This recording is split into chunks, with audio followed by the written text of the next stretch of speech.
What's going on, everybody? Welcome to another brand new installment of Renegades Reviews, right here on the Casa D18 Studios channel. I am the Renegade JJ Williams, and today I'm going to be discussing from 2004, Ray, starring Jamie Foxx, Kerry Washington, Clifton Powell, Terrence Howard, Larenz Tate, Bokeem Woodbine, David Krumholtz, Warwick Davis, and Regina. What's up, everybody? Thank you again for joining me here today on another brand new installment of Renegades Reviews as we keep celebrating Black music as part of our Black History Month celebration here on the Casa D18 Studios channel. And like I said, today we're going to be talking about Jamie Foxx as Ray. Now, our story begins in 1948, and Ray Robinson is waiting to board a bus from Florida to Seattle. And initially, the bus driver doesn't want to let Ray on the bus, but he changes his mind when Ray lies to him and tells him this story about how he lost his vision at Omaha Beach in the war. When he tells him that, the bus driver kind of feels some sympathy for him and makes sure that he gets to Seattle safely, takes special care of him. Once he arrives in Seattle, Ray uses his talent to get a job playing the piano at a nightclub. Now, the club's owner begins to exploit Ray, using him for sexual favors and controlling his career and finances. Ray ends up leaving that band in 1950 when he discovers that he's being lied to and that he's having money stolen from him. He ends up joining a white country band who give him a pair of sunglasses to wear to hide his eyes. That way they don't scare the audience. This leads to his trademark sunglasses that he always wore. Now, while on tour with the band, Ray discovers heroin. And heroin's going to be a long-standing issue with Ray. We're going to come across heroin a few times during the movie. While using heroin, Ray experiences flashbacks of trauma going back to his childhood in the 30s, where Ray is the eldest of two brothers, raised by an independent single mother named Aretha. And while the family is poor, Ray discovers music as an escape. He learns to play the piano from a music store employee. When he is only 5 years old, he's playing with his younger brother, George, and George ends up slipping and falling into their mother's wash basin. Now, Ray laughs at first because he thinks George is just goofing around. But when George's limbs begin violently thrashing in the water, Ray's laughter turns to shock. Aretha tries to pull George from the water and revive him, but it's too late. George is passed. Now, Ray feels guilty for his brother's death, and he begins to lose his eyesight not too long after the tragedy. And by the time Ray is at the age of 7 years old, he's completely blind. It's interesting to think that such a tragedy like that in a young boy's life could be what cost him his eyesight. I mean, maybe there was something else going on too, but the two almost seem to go hand in hand. The fact that he witnessed that trauma and shortly after he loses his eyesight.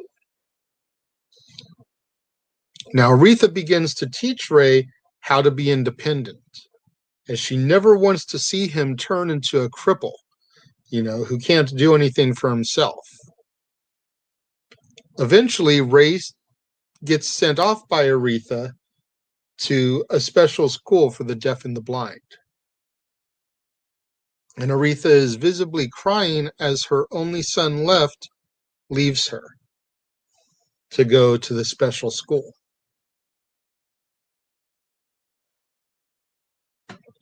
We flash back to the present, and after being scammed in Seattle, Ray begins to demand that he gets paid in $1 bills. That way no one can scam him again. And we see a time with the country band when payouts are being given and a man is counting dollar bills claiming that they're 20s to Ray. Thankfully, another band member steps up and demands that Ray be paid fairly. Now, as Ray becomes more popular, Ahmet Erdogan discovers him. And when Ray goes to the studio to record his music, they don't really want to record what he's trying to record. So Ahmet suggests that Ray record a song that he wrote. It's called The Mess Around. And it ends up becoming Ray's first hit song. Ray ends up meeting Della B, a preacher's daughter. The two fall in love and eventually get married. Now, while B doesn't approve of Ray mixing gospel and soul, she can't deny his talent or his success.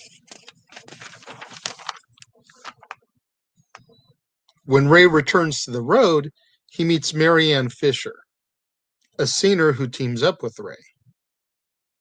Upon his return home, B finds drugs in Ray's shaving bag. When she demands that he stops using, Ray refuses and walks out on a pregnant B. Ray ends up beginning an affair with Marianne as a result. And as Ray's popularity increases, he enlists a trio of ladies to become known as the Raylettes. And he immediately falls for Margie, the lead singer of the trio. She charms him, and he begins an affair with her as well. A few more years go by, and now Ray is on the road as a headliner. And one night while playing the gig, Ray ends his show a little bit early. And the club owner demands that he finishes the show and plays for another 20 minutes, which is what he's contractually obligated to do. So Ray sits back down at the piano, and he ends up making a song up. And the song is What Did I Say?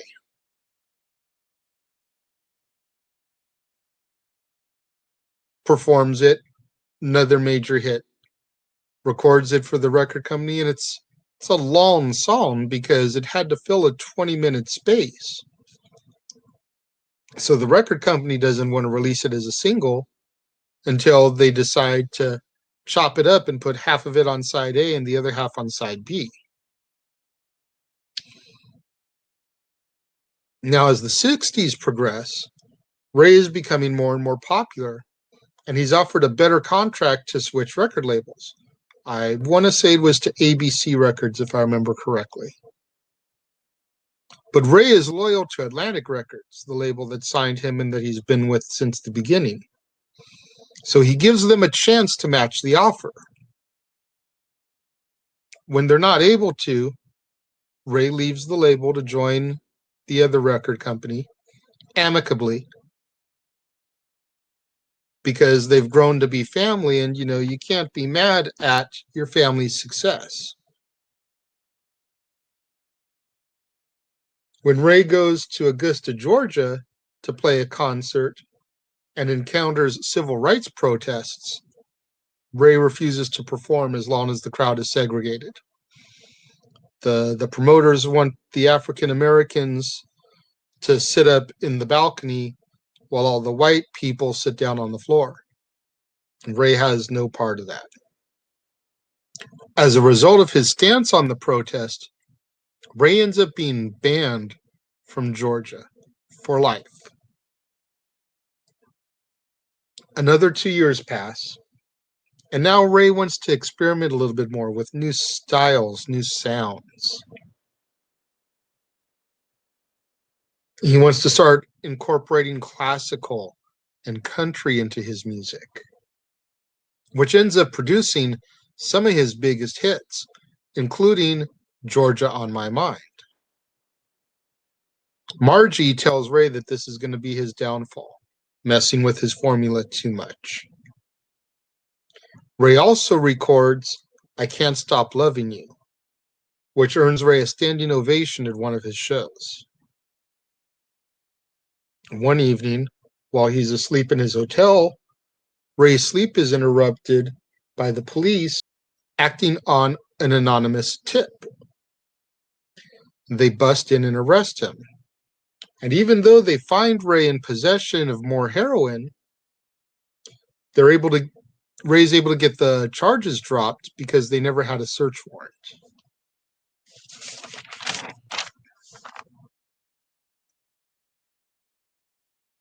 Some time passes, and we see Ray in another hotel room. And he's kind of tinkering around on the piano, messing around. Margie gets sick and ends up telling Ray that she's pregnant with his kid. She demands that Ray leave his wife be and his other children to be with her. And Ray refuses. He basically tells her, like, you knew what you were getting into when we started this. I'm not leaving my wife and my kids. This makes Margie furious. He tells her to keep that anger. Don't let it go right now. And he ends up writing the song Hit the Road Jack right there, complete with a solo part for her. That way she can verbalize and get her aggressions out at him. Now with Margie's name out there as a result of the hit song, she leaves to become a solo act. It's now the early 70s, and Ray and B move into a huge new house with their kids. And while it's a beautiful house, B's a little uncomfortable there. Ray has to leave almost immediately for another performance. He's going to go perform a concert in Canada. When he gets off the plane, he's again arrested for possession of heroin. The concert ends up being canceled, and the authorities deport Ray back to the States. Now, his record company tries to help Ray with this, but they have troubles doing so because, this is a repeat thing for him. A judge even goes as far as to sentence Ray to go to a treatment clinic. B and Ray fight about this. And while they're fighting, the phone rings. It gets answered, and the person on the other end of the phone tells Ray that Margie is dead of a drug overdose. Ray swears to be up, down, left, right, that he didn't turn her on to drugs, and he refused to allow her to do drugs when they were together. But considering Ray's past with heroin, B's kind of like, yeah, right, okay. She tells Ray that she's going to start sending money to Margie's kid, knowing that Margie's kid is also Ray's kid. Ray didn't know that she knew. And he informs B that he already does send money to his child with her. Ray ends up going to rehab, and he suffers serious withdrawals and has like a lot of nightmares as a result of his detoxing. One night during his stay, he even has a conversation with his dead mother. And she scolds him for allowing himself to become a cripple due to his drug use. Ray attempts to apologize to her, but she wants no apology from him. She doesn't want to hear it. Out of nowhere, then, his little brother George shows up. And George begins talking to Ray. And George tells Ray that he doesn't blame him for his death. And this, this is a huge weight off of Ray's shoulders because Ray's been carrying this burden since he was a little boy, feeling that he was the one responsible for his brother's death. So although he doesn't say anything about it, this was a huge weight off of his shoulders. Our film ends in 1971, 31 years after it began with Ray waiting for the bus. And Ray is now off drugs for good, completely clean and sober, and he's about to receive his proudest accomplishment. The state of Georgia is issuing Ray a public apology and making Georgia on My Mind their official state song. Ray, B, and their 3 sons receive a round of applause from the crowd there after Ray performs the song at the ceremony.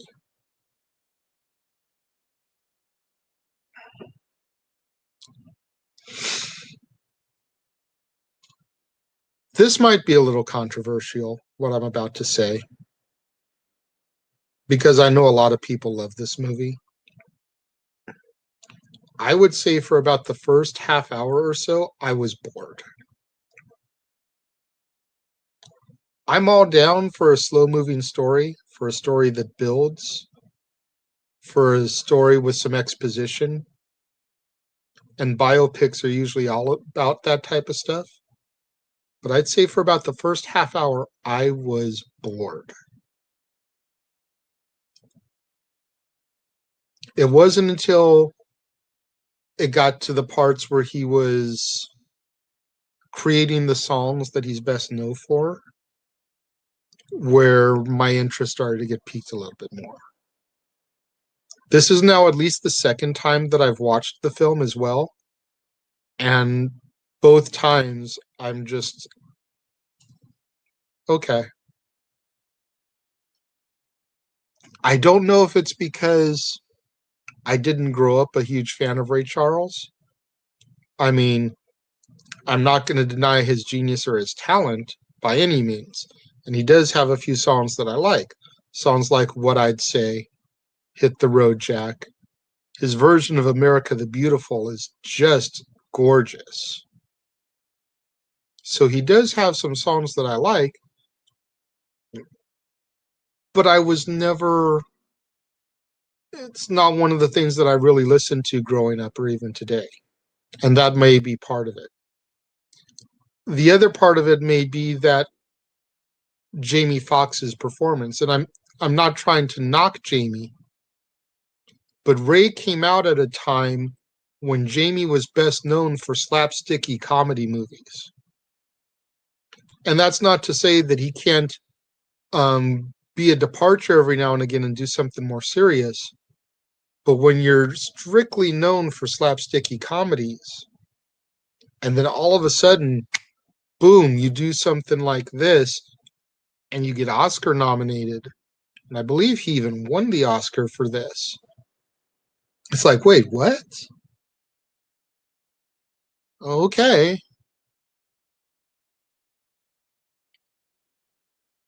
That may have a little bit to do with it as well. I don't know.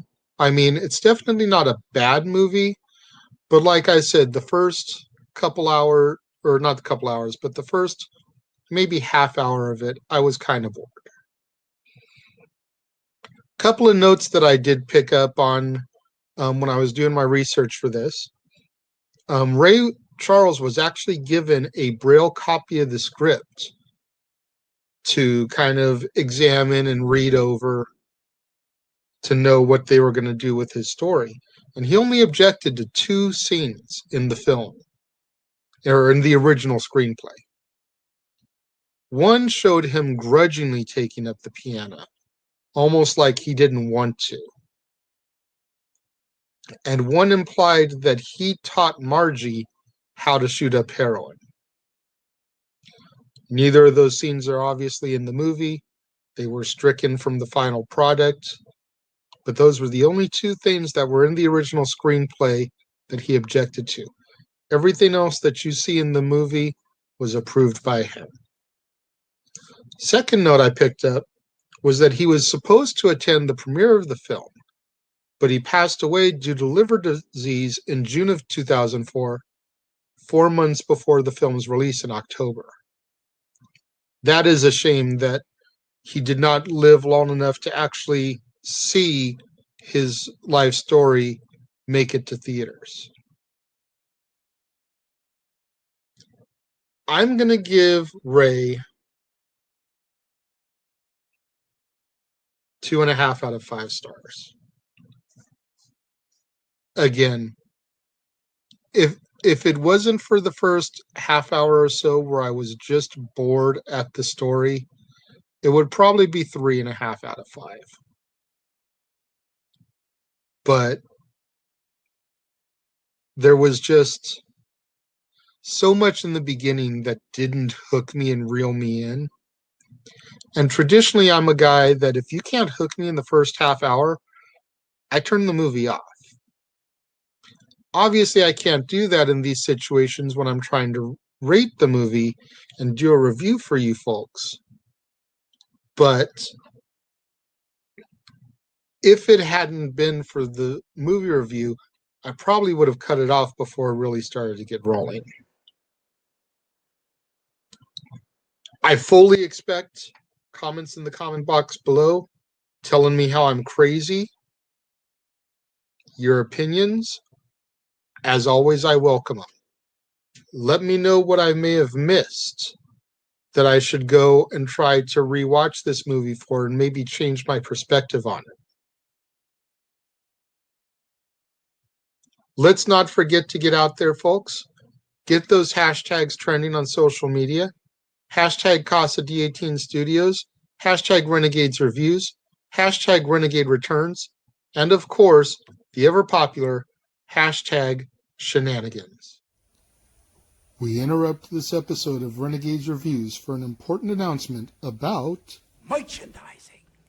Merchandising? What's that? Merchandising. Come, I'll show you. Merchandising, where the real money's made. Make sure you go over to teespring.com/stores/Jeff Meacham Network for all the t-shirts you see here from the West Coast professor, Jeff Meacham himself. You can get shirts for the Jeff Meacham Network, Talk Wrestling, as well as the red and gold Meachamania shirts. And while you're there, don't forget to get your shirts of the Casa D18 Studios Brotherhood, the Dads on Wrestling shirt, the Renegade JJ Williams, Statboy Sports Bar, and the hashtag StatBoyApproved shirt. Make sure you go over to teespring.com/stores/Jeff Meacham Network and score your shirts today. Don't forget to get out there. Do what the commercial just told you.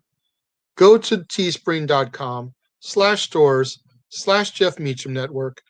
Get you your Renegade JJ Williams shirt, your Dad's Not Always on Wrestling shirt, Statboy Sports Bar, Talk Wrestling, the Jeff Meacham Network t-shirts, all of the official merchandise.